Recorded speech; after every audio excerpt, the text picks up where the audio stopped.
Hello, I'm Dr. Indu Khosla. I'm a pediatric pulmonologist attached to the NHSRCC Hospital for Children in Mumbai. I'm sure everyone is stressed hearing the news, numbers, increasing numbers, and also to top it all, when there is a news to say that this is now affecting the younger population. As a pediatrician, yes, we have been seeing increasing number of children who are turning COVID positive, and this time it is not necessary that only the parents are positive and then the child is positive. It is also true that the child is positive and then the family gets positive. Why is this happening? First of all, the virus this time is called the double mutant virus, which has the propensity to attack the younger population. It is also very infectious. So if one person in the family has it, most members of the family land up being COVID positive. But the good point is most kids have fever, cold, cough. Some are even asymptomatic. These symptoms last for 3 to 5 days and most of them recover. I cannot give you a percentage, but I would say majority would recover. Few unfortunate children would have fever which will be going on for a little longer period of time. So we have seen kids in this pandemic who've had fever for 8 to 10 days and 12 days. And these kids, we need to do a certain more investigations in the form of blood tests, etc. to confirm that the COVID is not really causing harm to the child and it is mild and it will probably go away without too many medicines. Though some of them may land up getting some medications. Older kids behave like adults, so you are likely to have more problems if you have an older child about 10 years, 11 years, who's almost like an adult. What I want to also tell you that some of these children after 2 to 3 weeks of having COVID again get fever, and this time it can be accompanied by red eyes, rashes on the body, loose motions, vomiting, also a weakness. So COVID is coming with these multi-systemic symptoms when it is coming later on after 2 to 3 weeks, and this is something which you must be aware of and bring it to the attention of your doctor to tell him that these are the symptoms in the child, because this is something which might require hospitalization and management if you or your child is unfortunately COVID positive. First of all, please be calm and don't panic. That is the first treatment of even if you're COVID positive. The second important thing is stay indoors so that you do not spread the infection to others. 99% of people who get COVID generally have mild symptoms. If you have no comorbidities, no risk factors, you will all sail through without any major problems. So this you must please keep in mind and not panic. So let us take a few situations. Suppose a woman is pregnant and say she is about 5 to 6 months pregnant and she is detected to be COVID positive. What should she do? The first thing is she must meet her gynecologist and inform the gynecologist about it so that he or she can further help the patient.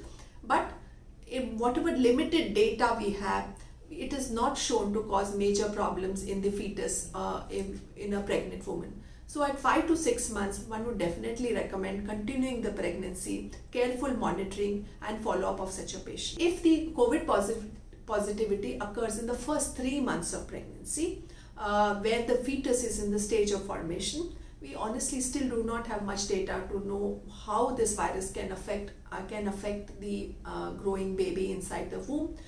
I would recommend that you meet your gynecologist, discuss the pros and cons, and then take a decision here. Let's take a situation 2. Mom has just delivered a baby and at that point of delivery she is COVID positive. What should she do? Should she breastfeed the baby? Yes, the answer is yes. She should breastfeed the baby. All the precautions should be taken. Hand washing, hand sanitization, face mask.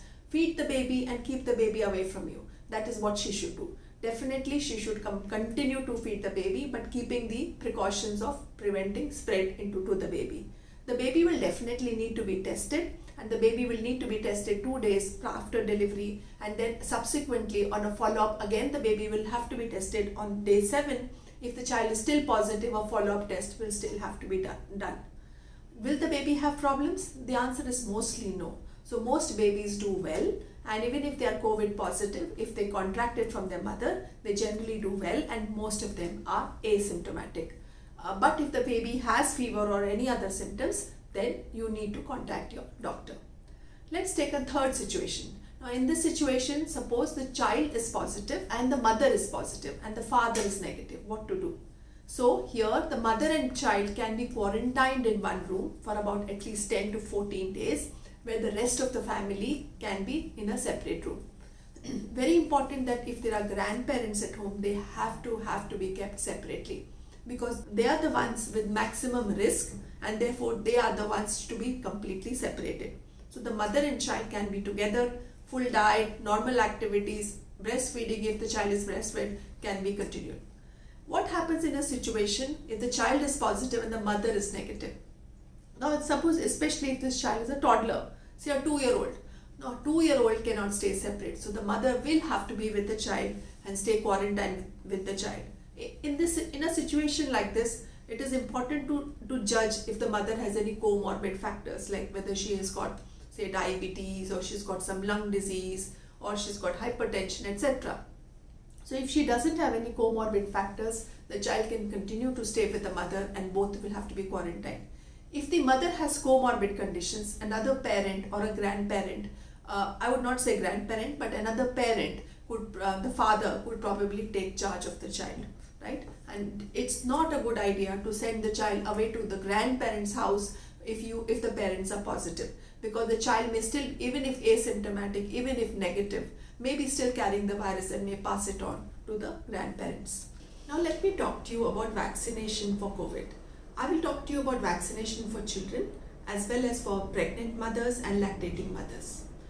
Let's talk about the pregnant mothers and lactating mothers. There was a lot of controversy on this topic, whether pregnant or lactating mothers could take the vaccine, but now most of the guidelines have cleared the use of vaccination for both pregnant and lactating mothers. So it's better to be safe and go ahead and take the vaccines, as most of the guidelines have cleared it. What about children? So we know internationally there are a lot of trials which are going on for children above the age of 2 years up to the age of 12 years for vaccine. And our very own Indian vaccine is also conducting some trials for vaccinating children. I think we will have clarity by this year end whether children can be vaccinated against COVID. But till we have more data, we have to hold on. Once the data comes, the guidelines will also come. And if the guidelines say, yes, you must go ahead and take it, then we should probably take it. But we should wait on till then. Coming on to wave 3, we have opened up now. As per the guidelines of the government, the COVID number of cases has come down. We are very happy to see in Maharashtra, the number of cases have come down drastically, and Mumbai also leading the way by having very less cases. So things are opening up now. How should we be while the city and the state and the country in many parts is opening up? Yes, I would say we have to be still cautious. We cannot be let down our guard. We need to continue wearing masks. We need to do hand sanitization. We need to avoid crowded places. So everything that is opening up is also opening up to almost 50% of its capacity and not full. So that tells you that you cannot let down your guard, and therefore all the precautions should continue.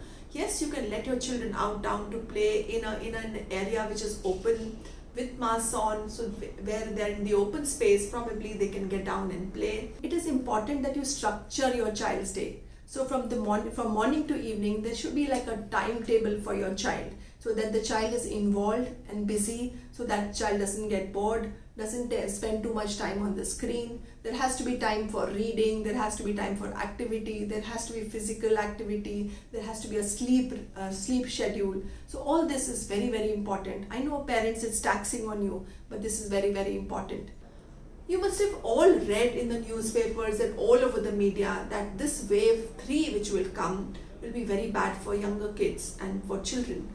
And how should we prepare ourselves for this wave 3 which is supposed to be bad in children? Now let me give you my thoughts on this.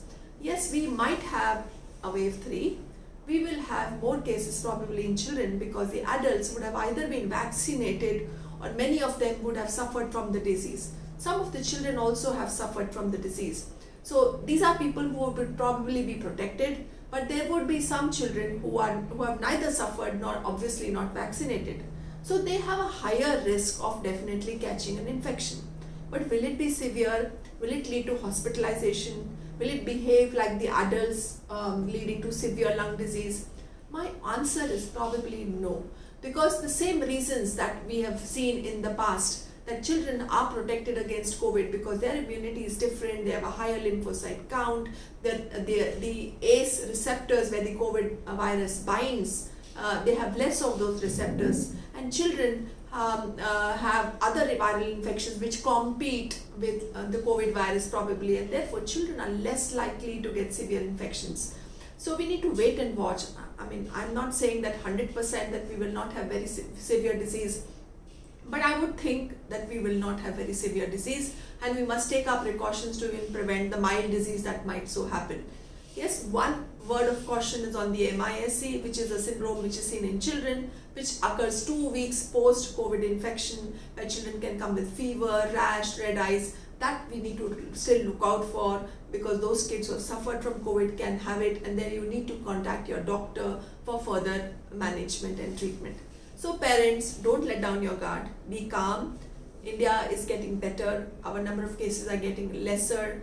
And even if children are getting infections, they are milder. So please don't worry, but don't let down your guards. Thank you.